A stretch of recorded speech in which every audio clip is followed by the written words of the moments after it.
在我们的日常生活中，经常会听到各类民族乐器的美妙声音。这些音乐不仅代表着一个民族的文化，更展示了乐器制作人的匠心与才华。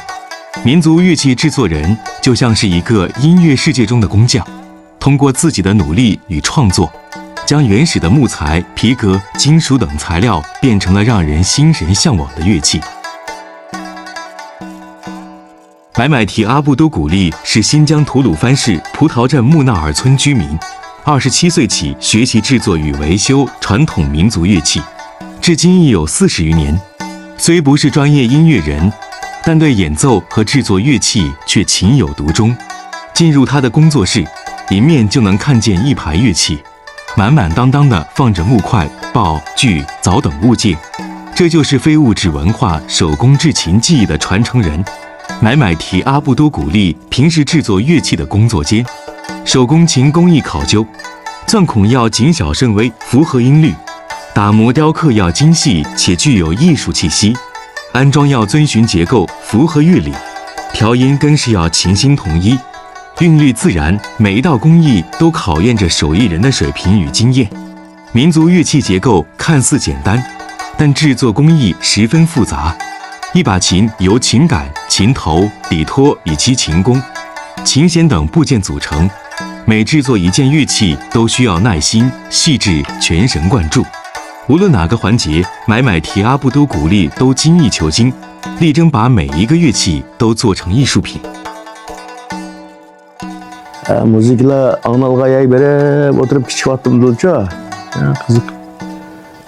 Ben ögün koysam o da tabi en güzel kavahlağa şu işlerge sımlan tatip destek tipimler ay oynaydan kichik vakladıça.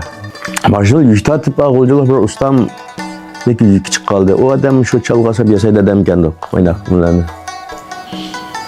Şunu olan Bağda keldi kılıçıp, o adam ya kildi kumul kirgeç. Acabdıklarını tepesem yasap, o adam o da iki yıl kilip bana öğüt olan. Şimdi yasaş, kaliplerini tatıp, soğantlarını tatıp depege o adam şu yıllarda.